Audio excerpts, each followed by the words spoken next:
conceived in the jungle fever, the leaves of Wakanda. It's a True Conjure podcast. The go-to place for new beginners, new people seeking how to find their spiritual path, and also for the beginners and who are starting or have already started their spiritual path, and also their religious traditions. And this podcast is surrounded by a whole bunch of magical, mystical things. I'm Alicia. I am a Olorisha, or soon to be Olorisha, but I'm Olorifa in the path of Ifa, which is Voodoo. Well, Voodoo. So yeah, that's what I do, and I'm a 10-year history root worker, and I just have a lot of things to say. Let's get it popping. So yes, let's get started, shall we? Heck yeah! What's up? What's up? Yes, this is my wonderful, wonderful, wonderful co-host. Right. Darwin Rivers. How are you doing, sir? I am doing good. What's going on, sis? How you feeling? How's that energy? I'm feeling great. My energy is amazing right now. What they say, the vibe is everything right now. That's right. So my wonderful co-host, y'all, since I'm coming in through with the ATR information and the hoodoo information and, the root worker information, my wonderful co-host here, he is awesome at what he does when it comes down to just energy work and helping just people when it comes down to understanding what they're feeling, and also giving amazing tools to be able to use in order for y'all to pursue y'all future paths. So yes, would you like to, get started or what? Heck yeah, let's get it popping. Let's talk about this, because I'm going to tell you, I know for me, my spiritual journey has been crazy. You know what I'm saying? I started out, I was raised a Christian, went into, everything basically dealing with the Bible. And somewhere along there, I actually got a greater understanding, and it led me to my energetic healing. I do sound healing, energy healing. I'm a Reiki master. So, where do we begin? Because I know for me, it's even now, it's still crazy. Like you come up out of, quote, traditional religions. And then next thing you know, you're expecting all this other stuff. You're expecting people to be different, especially in the spiritual community. You got all this new jargon, all this new lingo, and right. Thinking everybody is on the same page. And I know for me, I was like, man, this don't seem like it's no different in the church. Right. You know what I'm saying? And that's whenever I realized, like, no matter what it is that you practice, people are going to be people. So I know I felt like I was misled. I felt like a lot of things.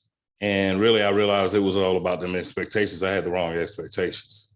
You know what I'm saying? But at the same time, I learned a lot because, needing to get a mentor, needing to find somebody to kind of help steer you in the right direction. Right.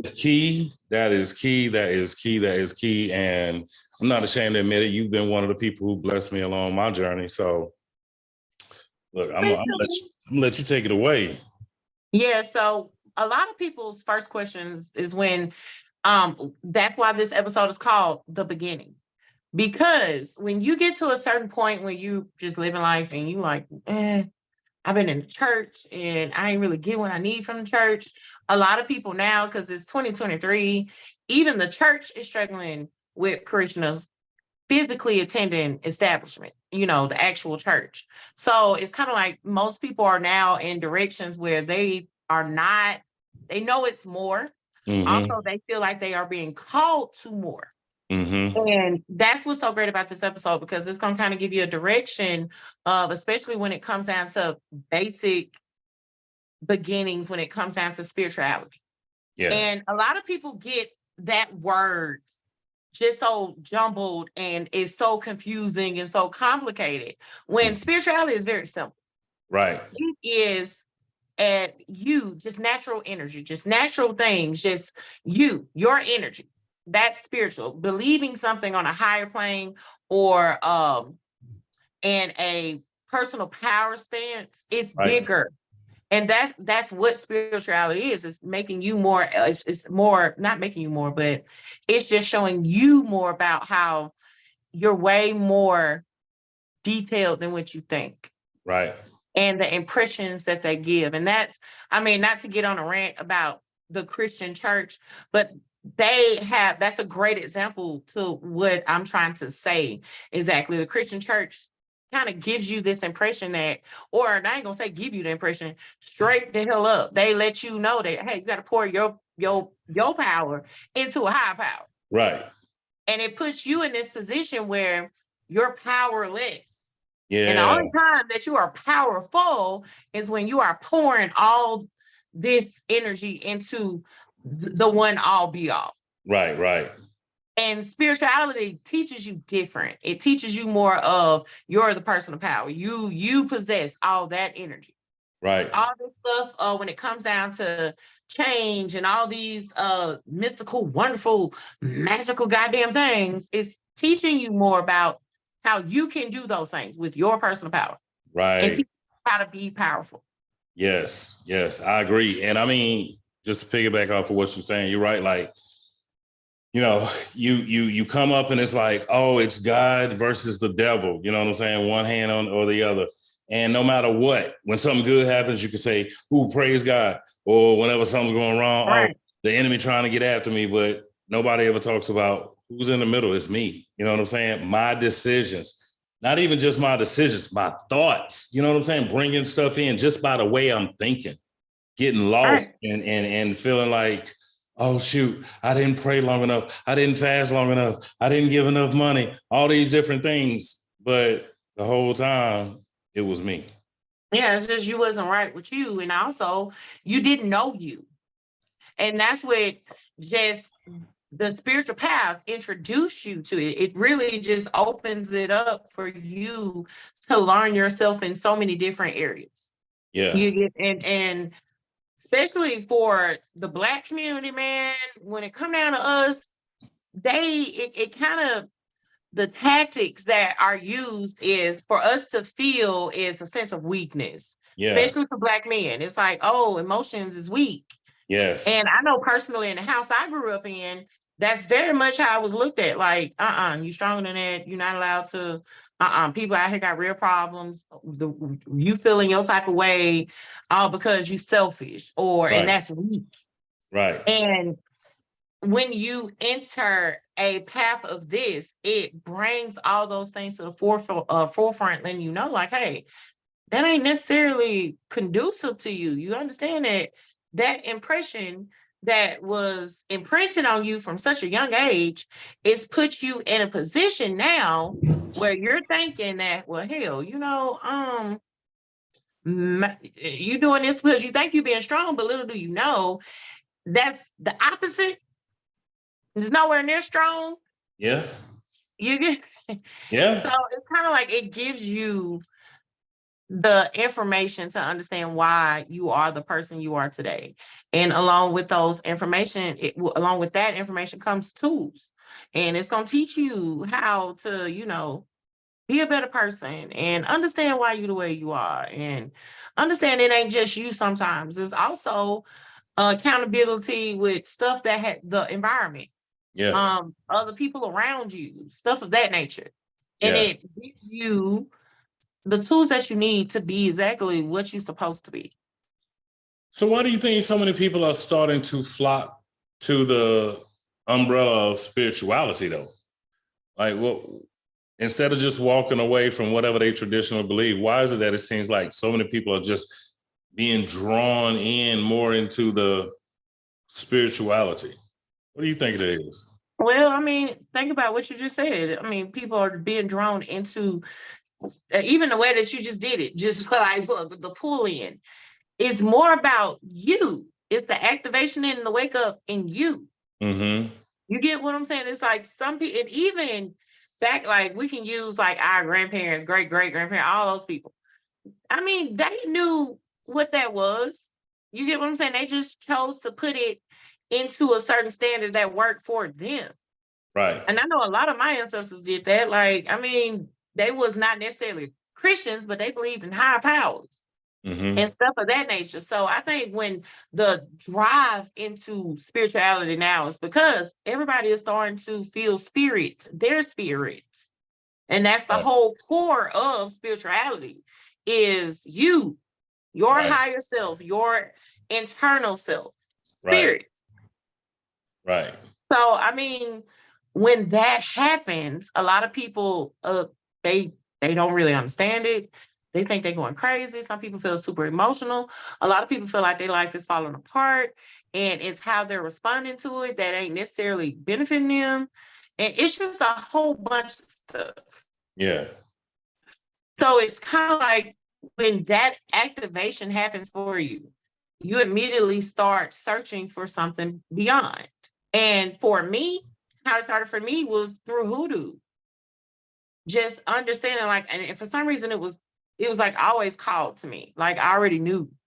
Yeah. And when I first started like working in hoodoo, I already knew. I felt it in my hands, like this is something I felt before. It felt like ritual, like anything. And I picked it up like it was nothing. Let me ask you this. What do you think social media's influence on spirituality is right now? Because I'm gonna tell you, I ain't gonna lie to you, like me personally, I ain't on social media no more. Like I don't even care for it. But I know like when, a few years back when I began my transition, hey, Right. for real.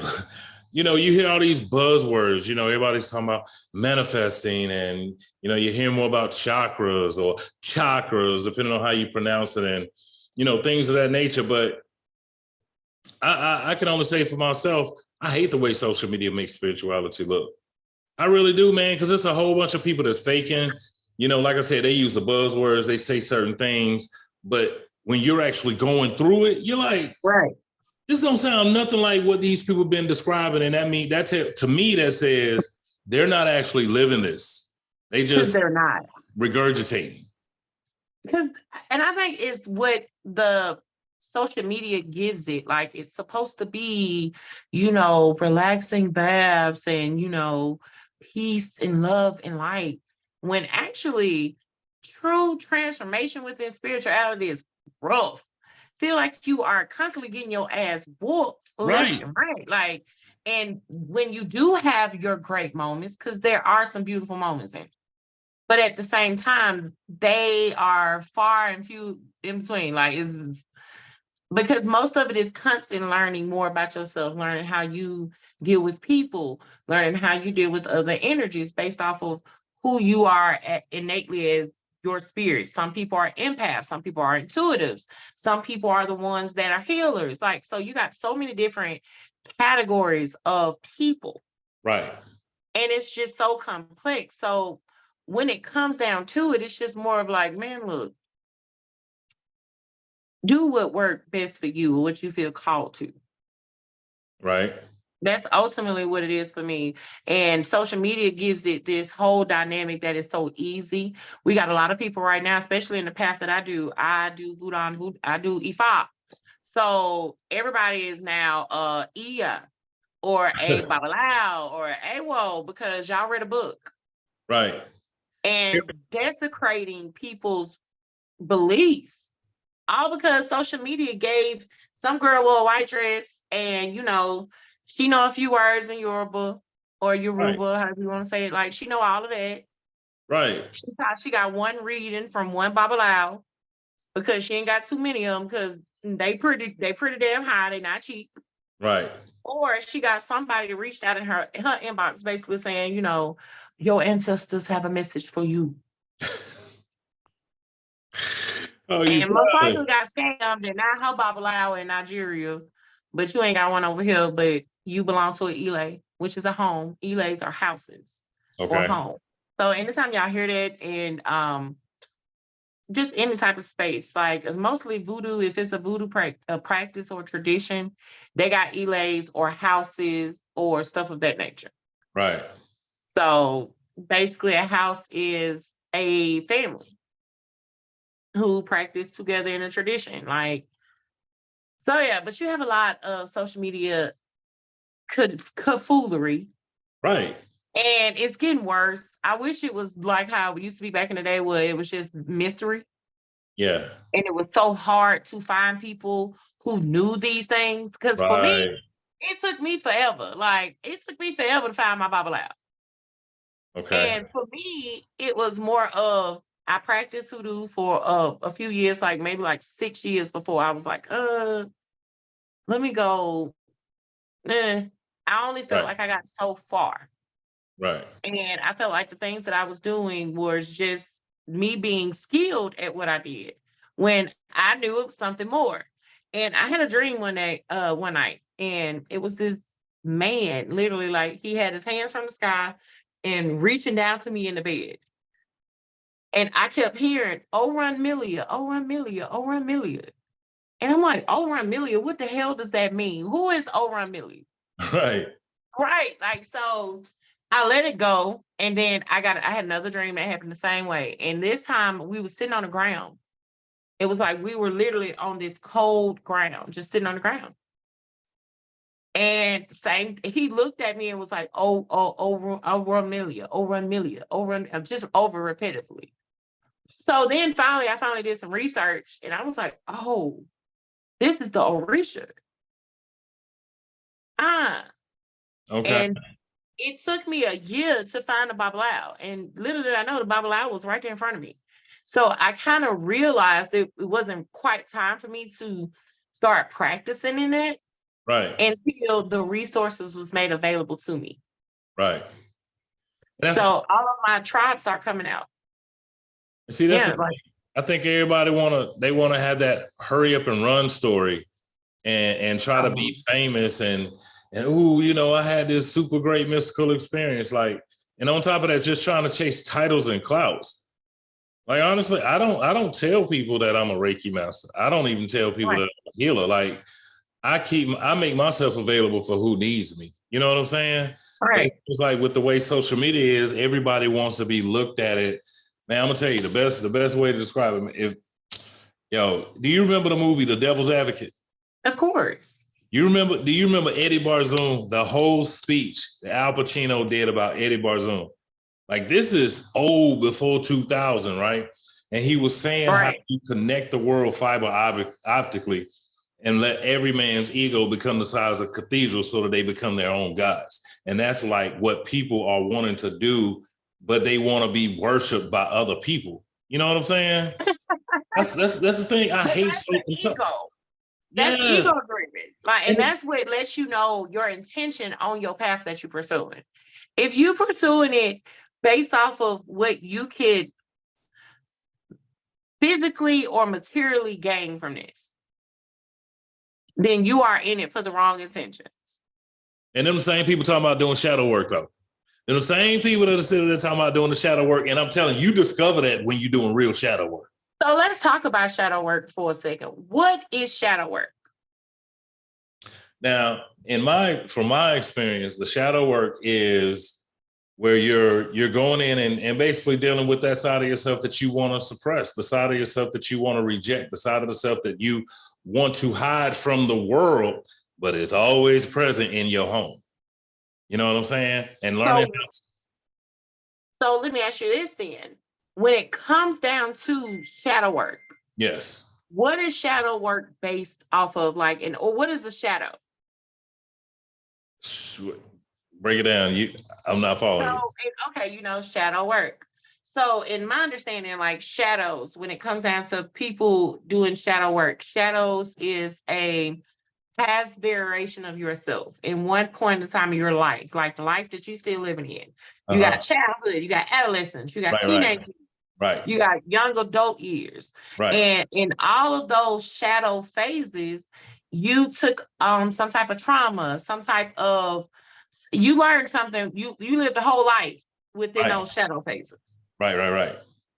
And from my understanding, I thought shadow work is when you go back and address the things that you do now in this life, like the things that brought you to pain, brought you to hurt, brought you into energies where you don't trust, confidence issues, people who suffer in self-love.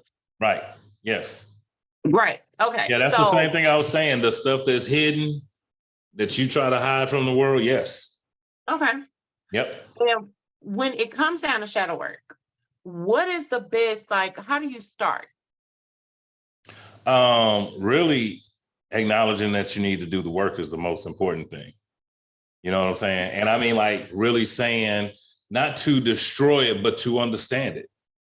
You know Okay. what I mean? Like that's Right. that's the goal of shadow work, is to really come to peace with that part of yourself and the fact that those things happen.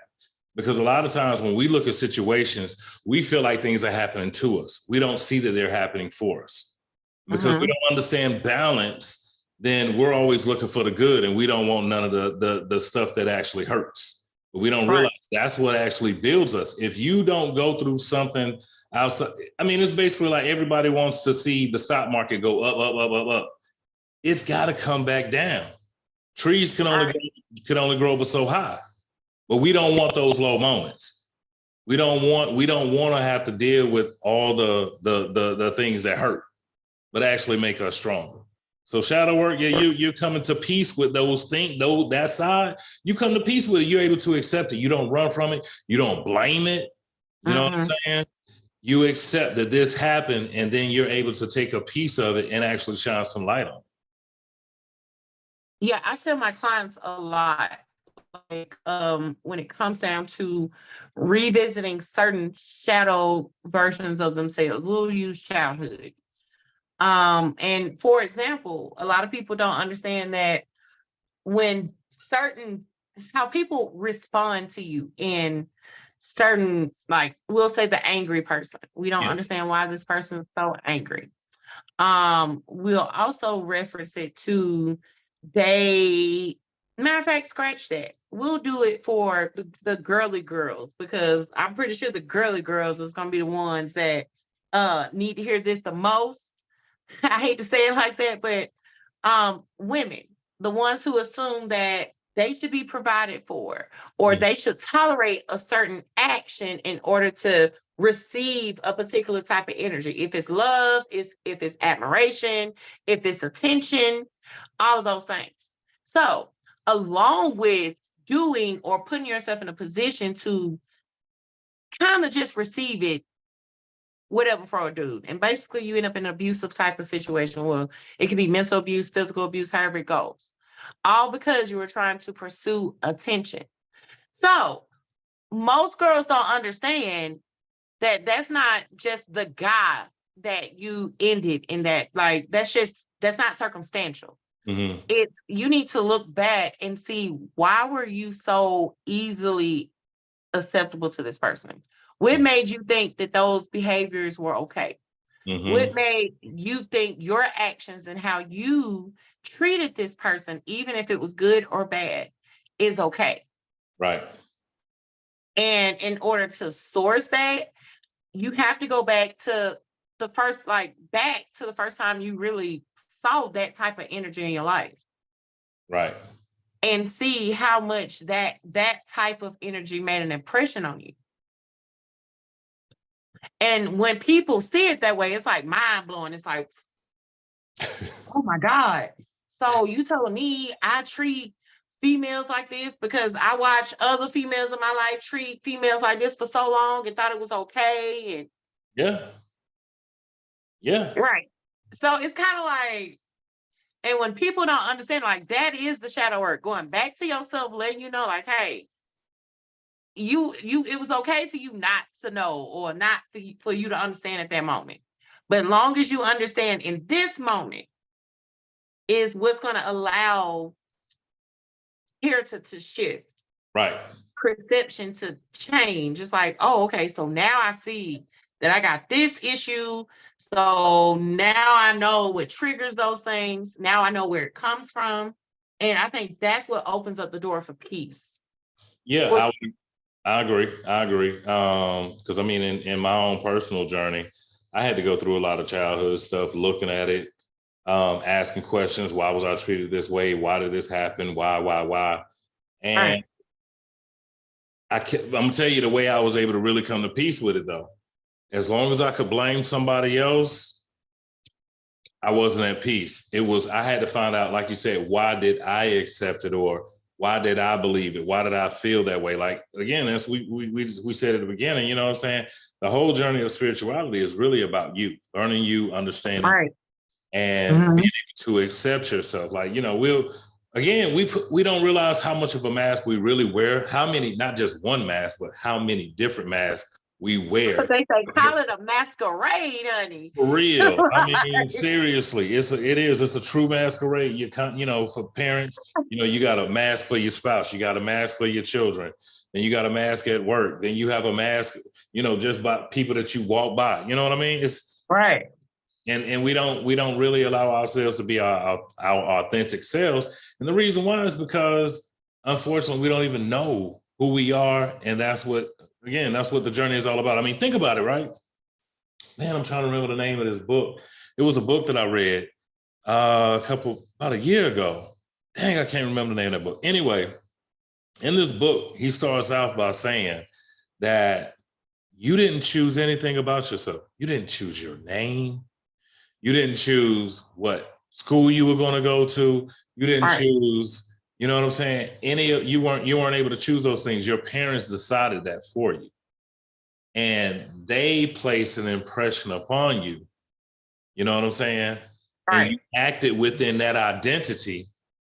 And so you made the choice to continue in that identity. You know what I'm saying? And it's like now you have to go on the discovery of finding self, which is actually internal. It's wild. We look in the world we live in. You're taught to trust everybody except yourself.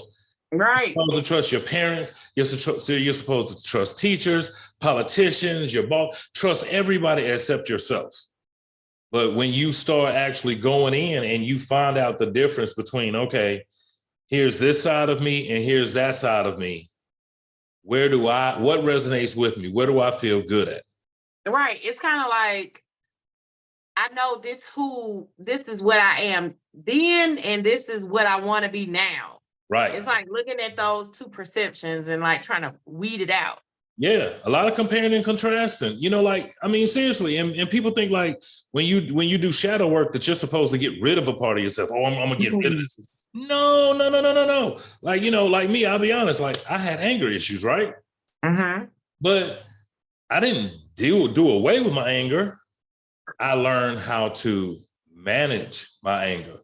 Right. I'm telling you, in the event someone tries to harm one of my children, my family, anything of that nature, I will gladly let that beast out. Yeah, he said, we can't say this legally, but we know. Right, you know what I'm saying? Like, I will gladly do it. However, call me the boogeyman. Right. But until then, it's on reserve. And so it's about knowing how to properly put things in place within and allow that energy to flow.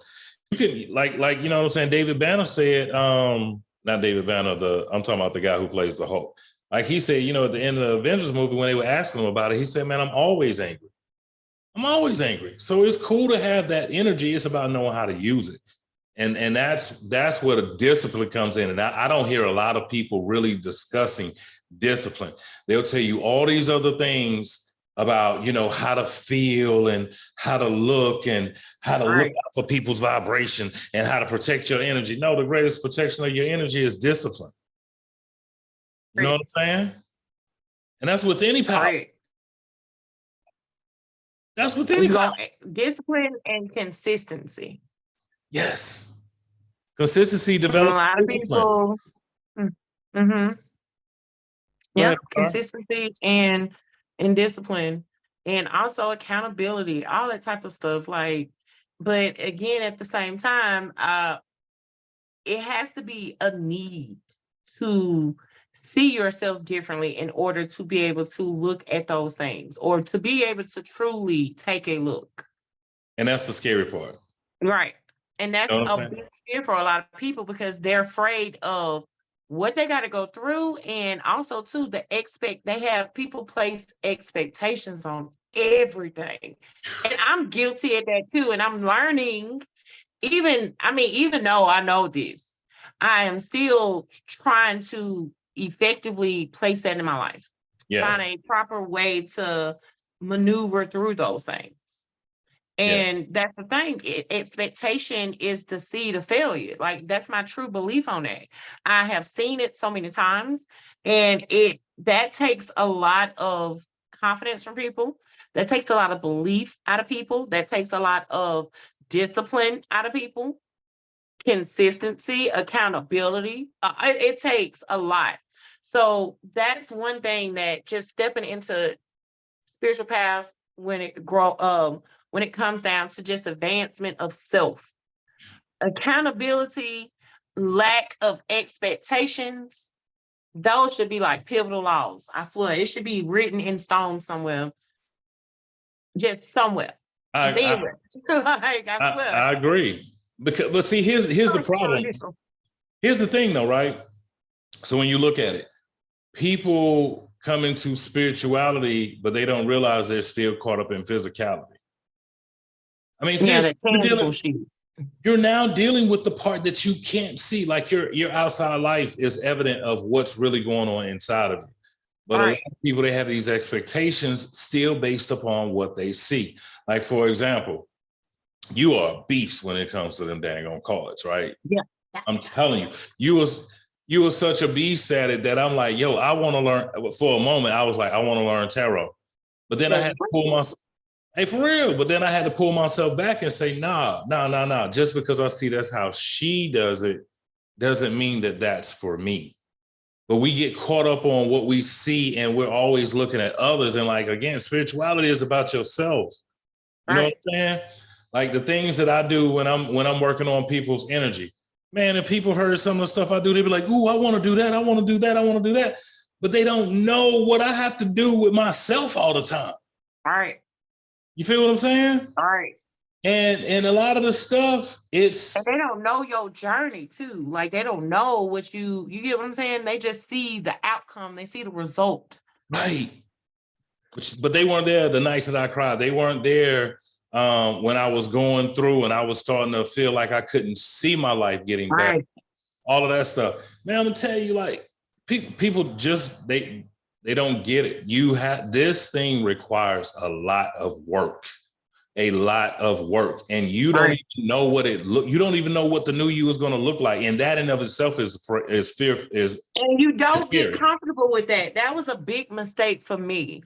Like, and I will say this: me doing E5, when I first started doing E5, and this is coming from a hoodoo path, so I am very familiar when it comes down to works and when it comes down to conjure, working with spirits, and all that. So I'm versed on it. And my godparent will tell you, like, I know he gonna listen to this, but I know he was pissed off at me at first. Like, because I was so busy with this expectation of what I thought.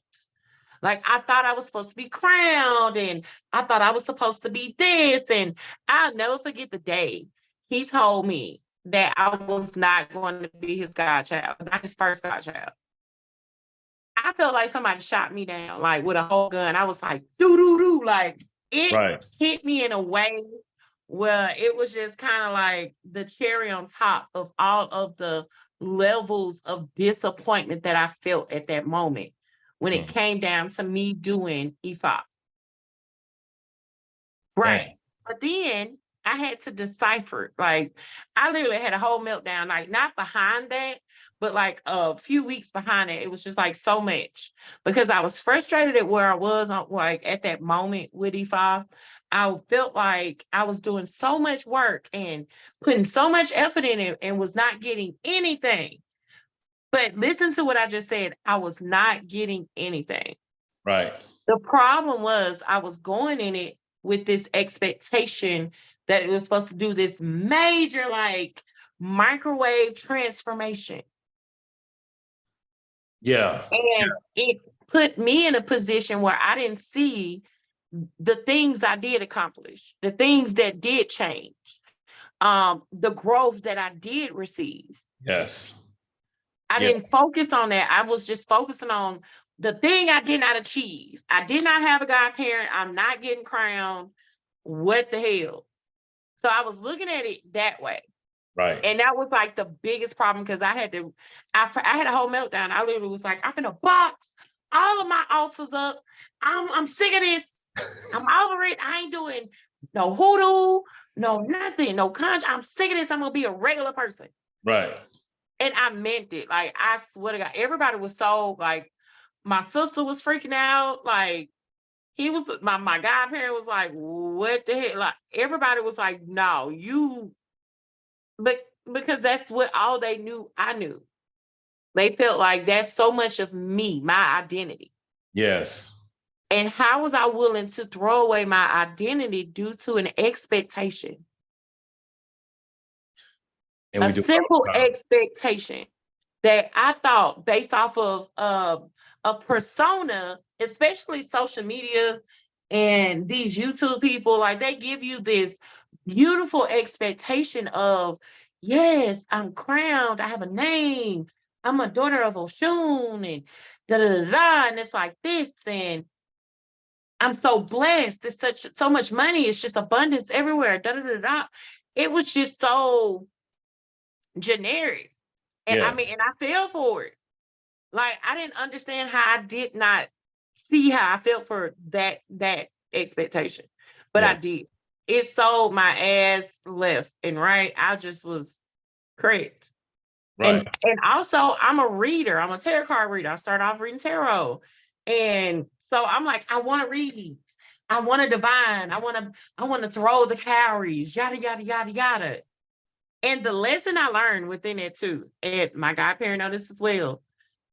I called myself buying some calories. I was like, I'm gonna read Obi Abada. Obi Abada, y'all, is a 4-calorie shell reading that you can only do like yes and no's and stuff like that with, basically. So I was like, I'm reading tarot, my business is going fine. I'm gonna just add another divination too. So now I read Obi Abada. Right. I call myself trying to bless these cowrie shells. Like bless them. So I went to work. I worked 7 to 7, 7 at night, 7 in the morning. And I had these shells all in a beautiful like array of like this Instagram photo type shit where it was like beautiful flowers and all the zhuzh. Right. And I left the candle burning. What happened? The whole fucking table burned down. Wow. I knew it. Like something told me, and I never come home like for lunch. I just so happened to work. Like I worked at a hospital at the time. So the hospital I worked at was like 5 minutes away from my house. So I'm out on lunch and someone was like, just stop by the house. And I stopped by the house and I literally was putting out the fire of the table. Wow. Yes. I was doing things and didn't know better. Because I didn't want to be a burden. I felt like certain things I could learn on my own. When you read these books, they never really give you that layout. Mm-hmm. They tell you what these things are, and they give you this impression that, oh yeah, anybody can read Dilly Ogun, and anybody can read Opele and Ifa Opele. for dummies. Right, all of these are African divination tools. So they tell you, they're like, oh, you go do this mean that, da, da, da. This what you ask your clients, this what you do, da, da, da. But they never tell you like, hey, you have to be like divine for that. Like when I say divine, that means you need to go see a Babalao, a Ianifa, a Iya, a Awo. You need to go see a priest. You need to let them tell you that this is what your path is for you. Right. Because everybody wants the sparkly stuff when it comes down to witchcraft, voodoo, ATR traditions, spirituality. They want all the sparkly things. Let me jump in there though real quick with what you said. Okay. So I get it when you say, you need somebody to tell you X, Y, and Z, right? And I'm with that, 1,000%. I'm with that. But I do want to just throw in there like, before just like going and running for somebody to tell you something, the best thing you can do is sit there and get to know yourself and hear what yourself is telling you. Right. Look at your life, look it over and see if you can track where some things are leading. Like, for example, the reason why I say this, like, even whenever I was a Christian, I was doing healing, what people would classify as miracles. I was doing that then. You see what I'm saying? And but they say all us in that little book of theirs, child. You know what I'm saying? I mean, for real. All the gifted is in that little book, honey. You know what I'm Okay, saying? my bad. I hate to say that. No, you good. But I'm just saying, like, for real, you know, I was already doing those things. And all of a sudden, I honestly can't even recall when I started my shift as far as into like crystals and tuning forks and stuff like that. All right. But I will say that even whenever I was a Christian, I was always going up to the altar, wanting somebody to speak into my life. One, you know what I'm saying? If you go with the pastor to a visiting church, you hoping that somebody me. I'm hoping that somebody gonna say something special about me and this, that, and the other. Not no special, not the special word from the bishop. You know what I'm saying? And the wild thing is this: the whole time, I'm talking about since I was a kid, I always felt like there was this different power inside of me. But I'm waiting on somebody to come tell me and confirm it. You know what I mean? Like it was already there. So right. I'm just saying, like, you know, because I'll never take away from like your services specifically, because I always recommend, you want to read and go to her. You know, like seriously. But seriously, it wasn't until I began to accept that there's something going on here. Right. Let me explore this deeper. And then all of a sudden, I found myself, this was when I was on social media, so this was years ago, I found myself going to look up energy healing, and a good friend of mine had actually made a post about it. You know what I'm saying? And I'm like, oh, shoot. Okay, there's the confirmation right there. Right. So then when I reach out to her and she says, yeah, here's someone you want to contact. And then I started, connecting with different people, not just one person. Again, I'm just going with the flow. And as the saying goes, when the student is ready, the teacher will appear. So naturally, I was led to where I had to go. And again, it's just like people think they got to stay in the same church for 50 years. You think you got to be under the same person for all these years. No, it's like. This is an ever-growing process. You never going to end where you start. Thank you. Never. Thank you. But you got to. So if that's the case, then this path, no path is going to be for you. Right. Right. That's the thing. You ain't progressing, baby. Right. And a lot of people don't want to do that. They're wanting to go just find somewhere else to get stuck. Right. And the goal of spirituality is freedom. You know what I'm saying? Because spirit has no limit. And that's what we're trying to understand here, So I just, like I said, I just interjected because I wanted to point out, like, even though it's cool to go get somebody to tell you, before you go to somebody, go to yourself. Right. Sit there. I mean, man, people don't realize, I'm big on meditation. I'm big on clearing that mind. Yeah. Yeah. But I'm big on meditation and clearing the mind. But I will say this, even when I'm not meditating, even whenever I just take time to breathe through my nose, inhale, exhale, because there's a difference of breathing through your nose versus your mouth and what it does for you. But just breathing, allow myself to get a clear mind where my mind slows down. I can actually hear stuff that says, hey, look up this, look up that. I'll tell you a good example. I'm not going to go deep into it, but there's a level that I'm working on right now and going to my energy. And so I was sitting there and I was racking my brain like, what is it that I'm looking for? What is the answer? What is it I'm looking for? I said, nah, just chill. I just sat back, started breathing, cleared my mind. And all of a sudden I can hear one from our spirit team. They told me specifically what to look up. Right. And so I go to YouTube and I look this specific phrase up. And I see a bunch of videos, of course, going to come up just like Google results. So I see, you know what I'm saying? And so I started watching and I heard clearly, you'll know within the first 30 seconds. So I was like, good, because I don't want to sit here and just keep watching video after video. Some of them joys like 18, you know what I'm saying? Some of them 18 minutes, 30 minutes, so it was like, no, within the first, few seconds or whatever. And I get to the fifth one and stuff just started catching my eye. And I was like, oh, shoot. And then, now this is a 40-minute long video.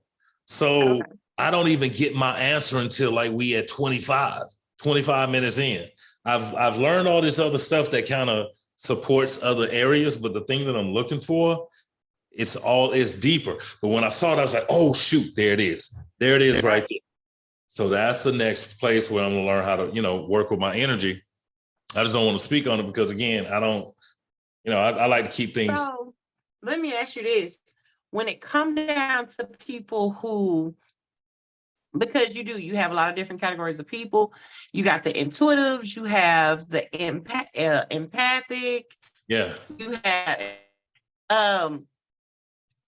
when it comes down to empaths, let's talk about empaths for a second. On your realm, when it comes down to empaths, an empathic person is someone who feels on a deeper level than the average. Just anybody. They just feel. That can be others. That can be energies around them. That can just be the environment. Also, when it comes down to emotional responses, they take it deep. And a lot of empaths have this issue where they absorb the energies of other people and they confuse it with their energy. They think they feel that way. Right. And for example, we'll just use talking to angry people. You got an empath that just so happen to be talking to a friend who is just venting. And they can be venting to a point where it's just so angry filled that when you're done talking to them, now you like just as angry, just as annoyed, just as frustrated. And you may take that energy out on others. Yeah. And that is the exchange of what empaths do. And they just don't realize that they do it.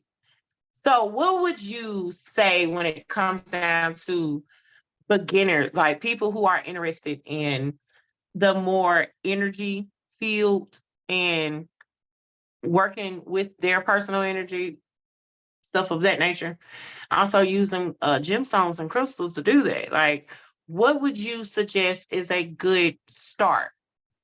Now how would they enter this path? That I am going to say that's going to start with meditation, honestly, because like when you meditate, when you seriously start to meditate, you begin to feel your energy moving. You recognize the power of your energy, and depending on how often you practice your meditation, you know how it moves. So that's going to be the main thing, is just really learning, taking time to meditate, paying attention. A lot of times people, when they talk about meditation, they're like, oh, clear your mind, clear your mind. No, there are times when you can do breath work, which is, a form of meditation because you're focused on the breathing, but you begin to focus on your energy and how it moves. That's the key. Just sitting there breathing, paying attention to how the energy moves, because you'll feel energy move up and down. You'll actually feel your energy expand. You know what I'm saying? And then it's different methods of meditation too. Like, it's just not one way to meditate. So a lot of people don't know that. A lot of people think it's just you sitting your ass down and saying and it is more than that. Yeah, that's whenever you're trying to reach different places. But just to identify your energy, breathing. I'm serious. Just literally breathing. If we, any human, any flesh being, you know what I'm saying, can actually, if you really take time to pay attention to yourself when you're happy and when you're angry, you feel your energy. You feel it vibrating. You feel it radiating. It's more of just about becoming aware of it. That's it. And the reason why, people wonder, why do empaths seem like they get so upset easily and stuff like that? It's because a lot of people who are empaths don't know that they're empath. Everybody's an empath, but it's how we move. Right. But there's some of us, the way you can tell who the real empaths are the ones who are easily triggered by so many things, because we tend to hold on to so much. We're just complete magnets. We got a bunch of junk attached to us. That's why we're triggered so easily. You could be talking about your problem, and all of a sudden I'm getting upset because one word in what you said triggered me to go back somewhere else. All right. And now I'm able to feel what you feel because I'm back there. I'm not even in the present moment as I'm listening to you anymore. I'm actually back there. I just traveled in time. I'm stuck back there, reliving the energy as your words put me into a spell. And that's why we have to be, man, I'm telling you, to people say protect your energy, guard your energy. They don't realize all of these are gates. Your mouth is a gate, your ears are gates, your eyes are portals, you know what I'm saying, of how to get inside of you. Right. So when we're, like me, when I'm listening to people, I literally listen to them and I picture what they're saying they're going through. I don't picture what I feel as a result of what they're saying. So Okay. I'm just, does that make sense? Yeah, it makes sense. I go back there somewhere else. Like, even as we're having this conversation in this moment, I'm staying right here with you. I'm not jumping back, because there's some things that would have normally been triggers for me that you said that made me think about a bad problem. I don't know why with empaths, we can always hold on to the negatives. And I guess when I think about it, because our as healers, we want to be positive. That's why we want to heal people. We want to see the best for them. Opposites attract. So we tend to hold on to the pain because we're healers. You know what I'm saying? But that's the assumption, because technically that's a toxic trait. It is very. You ain't supposed to hold on to it. And that's what most empaths confuse it with. And that's why they have to do the most cleansing and most restoration work and a lot of damn grounding. Like, it's just left and right. Yeah. They have to do a lot of work when it comes down to maintaining their personal energy, including learning how to create safe boundaries for themselves. Yes. So boundaries is everything. Like, we are a danger to ourselves. We are a danger to ourselves. I'm serious. Okay. Like, we can be our worst enemy. We are literally a walking double-edged sword. We can kill ourselves and not even. So what is the next? So meditation is a great start. So once it's a healthy meditation cycle, what would you suggest is next? Well, first you start out with meditation. The reason why we want to start with meditation is because our goal is really to slow down the mind. Slow down the mind so that we can now pay attention to our thoughts and understand what those thoughts are and how to actually move them in their proper place. You know what I'm saying? Because that's how your energy gets messed up. All it takes is one thought. So yeah, you start slow down the mind. So what's behind meditation? Like, so, because again, like, everybody ain't meditators. Like, for me, I'm not a meditator. I mean, it has not really slowed or hindered my path. Yes, it has put me in some tricky binds where I had to work extra hard to wash away some stuff or to work through some stuff. So when it comes down to energy work and meditation don't work. Then let's change it. People, beginners, that believe that. Like, let's do this then. Let me do this then. Let's change the verbiage. Not meditation, breath work. That's simply making time to say, hey, like, let's say, for example, you got something that you really want to figure out. And it's like something that's pressing on you. Stop and give yourself about 5 minutes and just breathe. Yeah, but you got other people, okay, again, that they're not patient on that level. So what is your next tool that you have? There is. I'm sorry. I can't recommend another tool. The fact of the matter is, like we were talking about earlier, we got to develop new disciplines. He said, look, girl, this is it. He was like, if you can't sit down. Yeah. If you can't get this under control, I'm telling you, nothing's going to work. You're screwed. I'm just saying that because I have to ask these questions for the new people who really don't quite understand the purpose of sitting your ass down for 5 minutes. Yeah, just five minutes, man. You know, 5 minutes. And so I have to impress that on them, because I know, like, when I first started, I'm the same way. Like, I ain't got time for that. That don't work. Like, that's not working for me. Exactly. But I realized that I was meditating in different ways. I just saw meditation as that you sit down. No, I meditated through gazing, candle gazing. Okay. That's how I learned how to meditate. Okay. I would sit and gaze into a candle, the But let me candlelight. ask you something. Were you talking while you gazed? No. Look at that. You're still doing the breath work. Yeah, I wasn't talking. It still comes down to the Yeah. breathing. I'm telling you, sis. No, I ain't saying that. I'm just telling you, like, Yeah.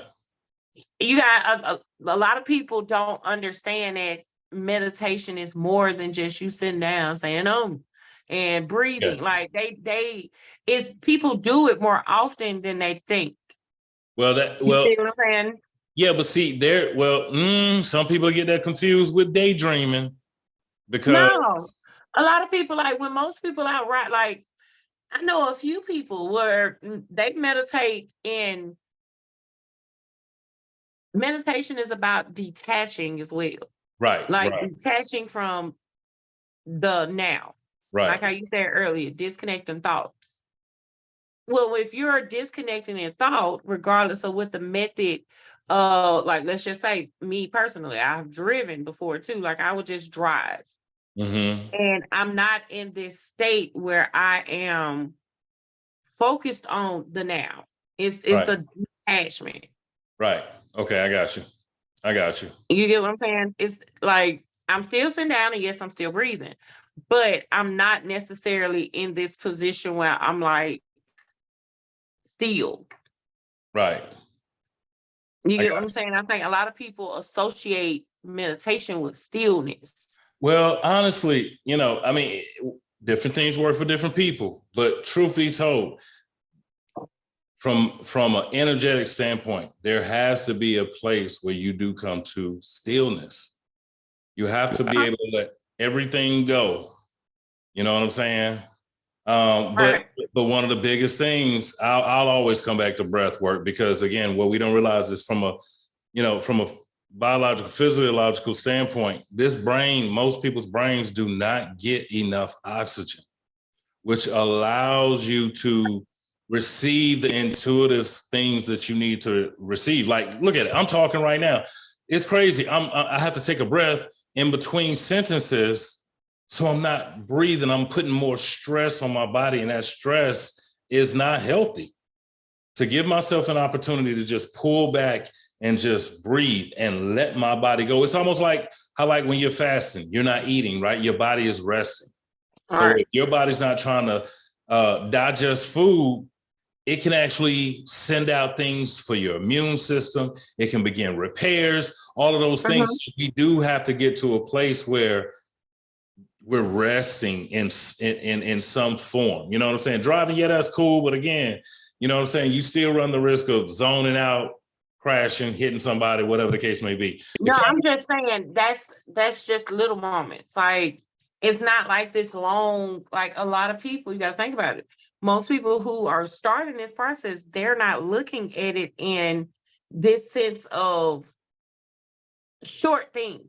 They're looking at it like, well, damn, so when you meditate, you have to meditate for 30 minutes. You have to sit there for a minute. You have to, and most people, when they first start, they find that as a struggle. Right. And I just know, like, a lot of people come into the shop with the same kind of struggle. And it's like, yeah, you can tell them to do that.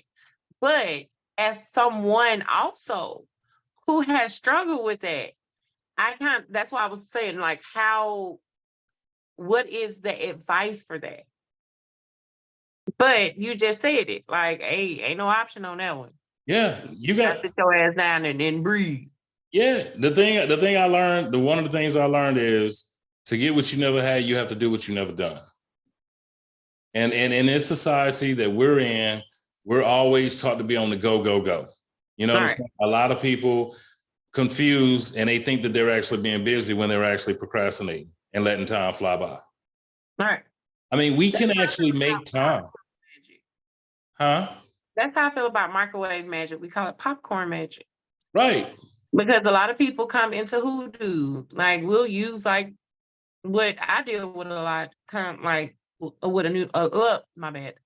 What I deal with a lot of new people who come in to the shop. I manage a shop, a hoodoo shop. And people come into the hoodoo shop all the time wanting something. And Right. it's like, oh, now you got a great great auntie who used to do this, and now you want to do it since you feel like you need to do this particular work. And most of the time, it's money or love. Those are like the number two workings people come in to consult with me about. They need money, or they want their person back, or they want their person, some little juju done on them, or they trying to Right. separate somebody. And to diminish how they feel about that notion, oh, now it's, oh, well, my girl, my great auntie used to do this, and it's in my bloodline. So I feel like I should be practicing hoodoo, since, Right. and it's all due for some stuff that's not necessarily you at that moment. Right. Not to say it won't be you, but it's kind of like, look, y'all check y'all intentions coming up with things. It's a lot of stuff that's not overnight. Yeah. When it come down to starting any path, you can go learn the ingredients to put in a candle, but that don't mean that that's teaching you how to work that joker. Well, the thing is this: a person needs to look at it and understand that the difference between what the want and the need is, right? Okay, Right. if I come to you and I say, hey, can you do me a spell for some money, right? I want some money, right? But what do I need in the process? I need to take my ass somewhere and learn better about how I'm gonna manage this wealth when it come in. You see what I'm saying? I need to understand how I'm going to preserve this wealth. I need to understand how I'm going to invest this wealth. Why do I want to come to you and ask you to do me this dope candle or whatever working you're going to do? So $500,000 to $1 million laying in my lap, only for me to lose it because I didn't understand the taxes. It could come to me. Right. You know what I'm saying? Let's say, for example, it come to me and then I got to take 40% of that and give it to the government. Well, guess what? We don't have $1 million no more. We down to 600,000 already. Just off of that, because I don't understand how to take it and put it into a business or put it into some stocks or whatever the case may be so I can protect it. But everybody wants that. They want the glamour. You know what I'm saying? Or I hear a lot of people, well, they want the work, they want money work. But the problem is, you want money work, but you got all this goddamn debt. Right. So what's going to happen? You get the money and it's going to go straight to all your bills, everything that you owe, instead of you banishing your debt. Thank you. So when you do get money, it ain't going to everything you owe. Right. And that's what they say. That's free 99, you guys. I'm giving you that tip for free. Anytime you're doing money, please banish your debts, banish your bullshit. Send that shit away. Hold up. But with that, though, can we banish the mindset that helped get you in the debt? Can we banish the mindset that will put you back in the debt? You see what I'm saying? I mean, again, the workings are for the external manifestation, but do the inner work too. But a lot of people don't see it that way. And that's the problem with popcorn magic. You get what I'm saying? It's like, oh, I'm only coming to it when I need it. Right. You ain't fixing the problem because you feel like you can come and do popcorn magic. Microwave magic is done in 30 seconds. And then after the universe or your ancestors, whatever the hell you want to call it, stop responding or drawing in that money for you, now it's fake. It don't work. It's bogus. Right. You stop doing it. Right. You get what I'm saying? You run that like a one child. love working that didn't come through. Now all of this is a scam. Right. That's the thing. Okay. You sit up here and say, oh, do it working, bring my lover back, whatever the case may be. But you ain't changed. So we about to go. Sometimes they just supposed to beef. Let's talk about that when it comes down to love workings.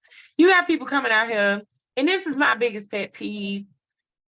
Y'all are getting into one argument, or you didn't call this man cheating, and now you want to do a whole come to me working. Now you want to do a whole honey jar.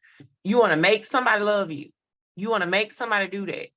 And the first song and dance I give every girl that walk into their door, you understand that you most likely your ancestors tear y'all apart for a reason, right?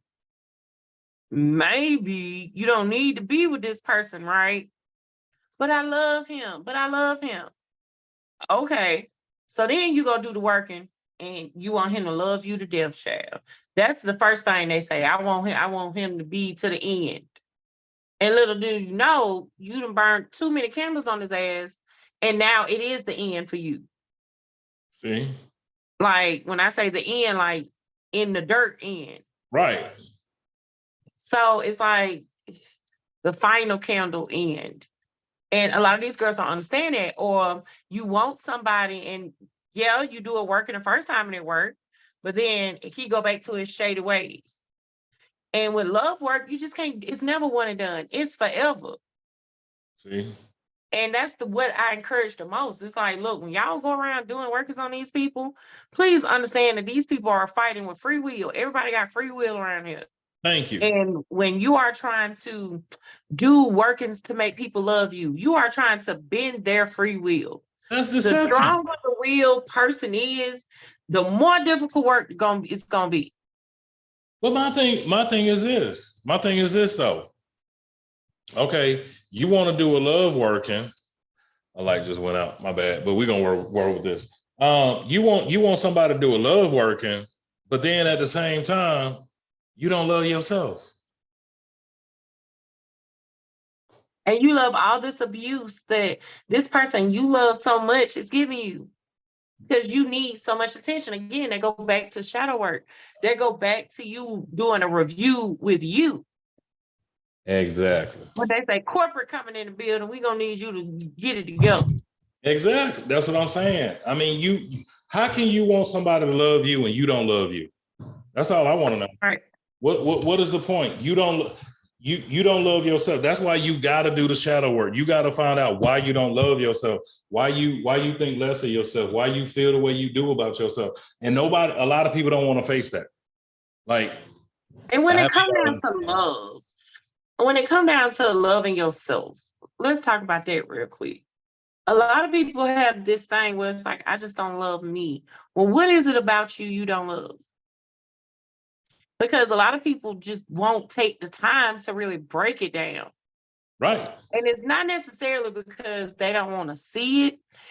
It's just they don't understand like that is what it takes. You need to review to see why. And why, and it's going when you see it in that manner, like going back, what gave you the impression that men can treat you this way? Most women is like, for me, my daddy left my mama. My mom did whatever she needed to do to keep my daddy. So that gave me the impression when it came down to people leaving you, those are the actions that you portray. Right. You get what I'm saying? Like, don't just let people leave. Like, you just don't do that. And that set up a whole catalyst of me chasing people, like chasing men, chasing just people. And it was the wrong damn people. Yeah. Situations, everything. And honestly, that's one of the biggest things that I've actually had to learn is detachment, because we're so attached to so much, you know what I'm saying, that we're afraid to let it go. We don't know how to let go. That's why we have such a hard time with boundaries and stuff, because we're afraid of losing people. It's like, what are you afraid of losing people for? Let them go. And then also too, when it comes down to self-love and looking at those sides that, and you really have to do like a self-audit. It's like looking at the things that you don't like about yourself. The negative thinking, why do you think negative? You get what I'm saying? It's kind of like looking at the little things that you do and say. Are you the best person when you're speaking about yourself? And you have to look at that when you're speaking of others too. It can be little stupid things like people love to call themselves dumb or stupid. Oh, my slow ass. It's like, oh, those little things show bigger areas of work. You know, a lot of people feel like I'm an asshole because I am really big. I am an entomologist to the T. I will not call somebody crazy. I'm serious. Like when people are like, oh, you crazy, I'm like, no, No, I'm not. They were like, man, but I ain't mean it like that. Yeah, but do you know that the word crazy actually means sick? Like, go look up the root. You know what I mean? Like, for real, Damn, So, you went all the way with it. He was like, that means sick. Like, yes. ew. And words have power. I refuse, like, I understand what I am, and I have power when I speak. You know what I'm saying? So Right. I refuse to allow someone to associate words with me that aren't true. And I had to learn that starting with me because, like, for me, when I was growing up, my father was a strong disciplinarian. He was one of those guys that, like, he told you once you had to get it right the first time. Second time, he had to tell you that was your tail. Like, for real. It's over. So that led me to being fearful of making decisions, making mistakes, this, that, and the other. And so when I did and things didn't work out the way that I intended for them to or hoped that they would, I would what? Beat myself up. You see what I'm saying? I would beat myself up. So again, I had to look at it. Where did this come from? Okay, this came from my childhood. But I can't say, well, it's my dad's fault. No, I made the choice. Yes, being a child, I get it. Yeah, you didn't know any better. That's cool. But at some point, I still have to own that I made the choice to continue in that mindset. You feel me? So yeah, we can't sit up. I mean, you know what I'm saying? We got to learn how to love ourselves. One of the biggest challenges for me in my process has become learning myself, accepting myself, seeing myself outside of being a husband, a father, and an employee. Man, I've been finding out over these past couple of years, like, I'm dope as hell. You know what I'm saying? I've been telling you, man, but no one wants to listen to me, but whatever. That's a different discussion. Yeah. That's a different topic of the day. But that's a part of the shadow work, looking and seeing why is it that, yes, I do have people who speak great things about me, but why don't I accept it? Why do I feel like I don't deserve it? And so here's how my conversations go with myself, because if I want to share something with new people, people say, you shouldn't talk and answer yourself. Yes, you should, but you got to do it real quick. No, for real. So the conversation goes a little something like this. So, bruh, why is it that you have to yourself as you stab at a person? No, don't do that. I'm serious. It'll go something like this. I'm like, so why is it that you have such a hard time believing good things about yourself, but everybody else says some great things about you? Well, I guess the fact is I've never ever really celebrated myself, so I don't know how that goes. But why don't you celebrate yourself? Because I'm not accustomed to celebrate myself. I'm only accustomed to being beaten up. And then the conversation switches up. It's like higher self, lower self. So higher self says, how long are you going to hold that as an excuse? How long are you going to continue to carry your childhood? When are you going to grow older and let go of the childhood? Oh, dang, you're right. I'm still holding on to that garbage. Yeah, exactly, dude. Why don't you just let it go? You know what? You're right. I'm done. Like you have to have those honest conversations. You know what I'm saying? For me, I'll do them out loud. I get it over with. I'm like, because sometimes when you hear yourself say it, you realize how stupid it sounds. So when you had a conversation totally up here, it's justified. No. You feel me? No. Like, you said it just sound crazy. When you say it out loud, it's like, it really does sound stupid. You know what I'm saying? I'm for real. I'm serious. Well, the warning of this episode is just basically letting y'all know, before y'all just get on these spiritual paths, there are many. There are many. And just understand the reason why you're being pulled in those directions and being able to accept what comes with those directions. Patience comes with those directions. I heard patience so much at the beginning. So now, if somebody say patience to me, where I am is I'm cool. Like, I'm cool with it now. It's like I just know I'm gonna have to wait. And I'm gonna have to wait because in some point or purpose, I'm still learning. I'm still developing something. Mm-hmm. And I even kind of bop myself in the head every now and then when I feel like I've been patient for so long. And I'm like, where is it? Where is it? And then I see why I have to wait. So just please understand that these paths and traditions and spiritual ways are not for the weak. You'll never know your true strength until you try and give it a real investment. But also, please understand your true calling. Don't come in it thinking that you're going to learn your life purpose in the first 3 months. That's not how it goes. No, Patience come with it. This is, you have to be a master student at all times. always a student. No matter what your title is, you're always a student. And if you can hold on to that truth, along with the fact that, like, you know, I subscribe to the idea that the divine, the all, created all of this, right? So each one of us is a spark of the divine all. If you are seeking to understand yourself and your place in this world, in this universe, this whole whatever it is, because the all is already inside of you, guess what? You're not going to be led to the wrong thing as long as you learn how to trust yourself. Right. You know what I'm saying? You're not gonna, like, that's why I've gotten to the place where I don't worry. I really have. I've gotten to that place where I don't worry, because it's like, I know ultimately the layers on top of layers on top of layers, all the way to the complete total all is, I'm not, this thing that's me is it. And I know I'm not going to lead myself to a bad ending. So everything going to work for me. It's going to work for me.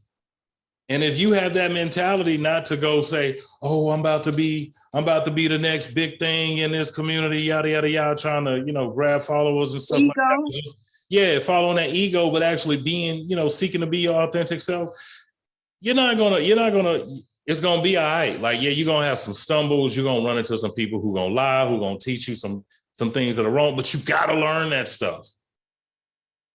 I wish we had more time. It's a part of the learning, though. It's kind of like, for me, I mean, I done seen a gang of scam artists in all paths: hoodoo, New Orleans voodoo, Ifa, like, so all of those things taught me what to be, what not to be, what to look for, what not to look for. So you have to go through it. And if not, please take heed to people's stories like myself and Darwin. Like, look, I promise you, the advice when it comes down to scam artists and people who are not who they say they are, all those tips are easily accessible. You can start off, especially in my path. And Ifa has lineage.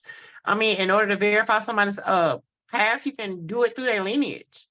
When it comes down to who they are in the community, you can always ask them what their path is. What do they practice? In Ifa, you have two practices, Isheshe and Lukumi. They have elders, all of those type of things. So it's a way of verifying things. And hoodoo, you can ask them again, how long they've been practicing? What do they work in? Like, what kind of work, like, what's their style of working? You have a lot of people in hoodoo who hoodoo with the Bible. And then you have a lot of people in hoodoo who don't. They do chants, all types of personal sigils, stuff of that nature. Then you got in other paths and traditions, they should show you some type of lifestyle. So if this person trying to teach you how to get money and they broke, then you're around the wrong person. Right. So please vet y'all spiritual team or y'all spiritual community very well. And be patient. Because I can guarantee you, child, you think just because off that Facebook it look good, it looks sweet, but it's not sweet for some of these people at all. And be patient with the vetting. You know what I'm saying? Like, don't think that you're going to see so much in 30 days that convinces you, oh, this is it. You know what I'm saying? In some of my experience, it took 3 months for me to be able to see. But in the process, I was paying attention. I was watching, not judging, just simply observing. And the biggest thing, as you just said, lifestyle. Pay attention to how people talk. I love to be, I'm gonna tell you the biggest thing that I can see that helped me is watching people when they get mad. You know what I'm saying? Watching how they treat people that they say are close to them when they get mad. watching how they respond to people, like in your side of the fence of like the hoodoo thing. If you got somebody, as soon as somebody make them mad, and the first thing they talking about is they about to go throw roots on them and all of that stuff, man, get away from that person. He was like, he said, man, you got to go over there and root them up real quick. You know what I'm saying? Most of them do. Yeah, get away from them people, because you don't want to deal with that, because guess what? You'll have some stuff coming at you when they get mad at you. Oh, you know what I'm saying? and from the energy side, I'm gonna tell you, from the healing side, like, I don't recommend you just, like, if you want to go experience an energy healing or something, please vet out these people as much as you can. Because y'all got energy vampires. Y'all got to worry about people feeding off y'all asses. So you got to make sure you dealing with the right people. Not just not just that. Like I did ass people. I did a session yesterday, and I had to explain to the gentleman, because I'm mentoring him in energy, and I wanted him to experience it. But I told him, I said, bro, I said, this is why I tell you we have to start out with meditation and stuff first. And this is why now I get to explain why I've been harping on it so much. When I do energy work, my mind can't go to my bills, to who pissed me off, to anything like that. My mind has to stay focused on what I'm doing right then, because I'm now in their energy. I don't want to dump nothing off of mine into them. And I got myself shielded because I don't want none of their stuff. But if you get, you know what I'm saying? But if your mind get all out of place, yeah, you have to be focused. You really have to be focused. So I don't recommend people just letting people just jump in and say, oh, I'm a Reiki master, let me jump in there. You know what I'm saying? Like, feed off your energy. Yeah. Let me go mess some stuff up. Yeah. Switch some shit around for you. Do your own research. I'm gonna tell you like this: do your own research as much as you can, and then when you get around people who are in the spiritual community, play as dumb as you can. Because the first thing that new people want to do is show, oh, I know some words, I know some terms. No, play completely ignorant. Ask as many questions as you possibly can, and see how what they tell you lines up with what you've been researching. That'll tell you a lot. Don't go in there trying to prove yourself. That's one of the things too. You know, you get all happy. I'm in here now. You know, and you want to tell people. Yeah, you trying to identify yourself around your people. Right. You know what I'm saying? Okay, girl. It's like, let me know if you got some questions. Right. You know what I'm saying? Sit back and watch. Sit back and watch. Don't come in with your chest all out. Yeah, I'm new super spiritualist. You know what I'm saying? Like, all that is like, but that let me know that you on some ego shit. And if that's the case, then I'm pretty sure that the work that you will be working on, the energy is going to be driven based off ego. And that's dangerous. And so, again, people, before we wrap this up, please understand that ego is a dangerous drug.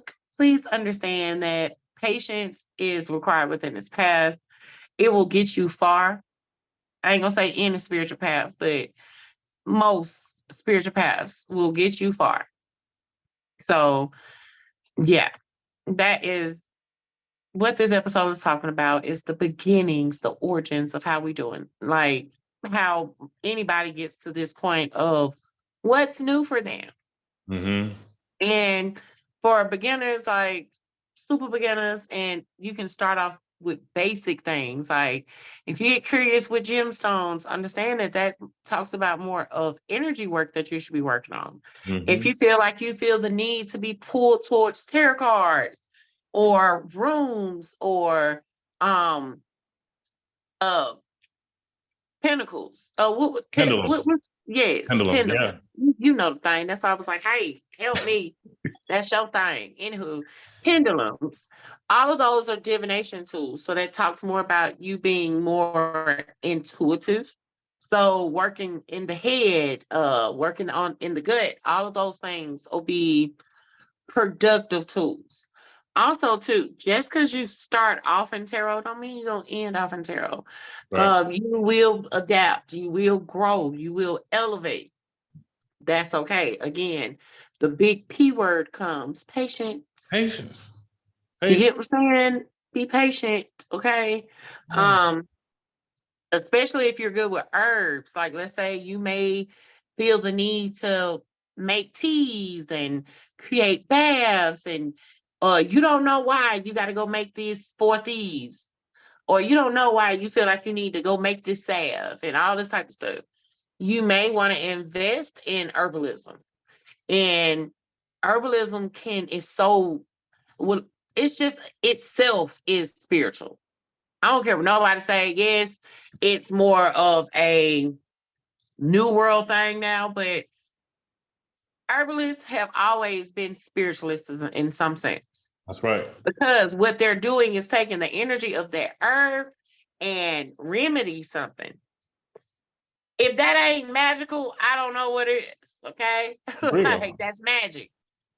So that can point you towards a different form of healing. That's right. Because it's different ways to heal, but that is not just only of energy. It's tools, it's different ways to achieve something. So yes, it's just understanding you're gonna be called, and just kind of figure out which way you feel like you're being called, and be patient within those ways. You can explore those things and not have a tradition off the bat. What means a tradition, you don't have to go towards hoodoo immediately. You don't have to go towards conjure work, working with spirits. You don't have to go towards those physical things. Like, you don't have to do that. Right. So it's more about learning you and learning the direction you're going in. And then in episode 2, we'll get into the actual traditions. Yeah.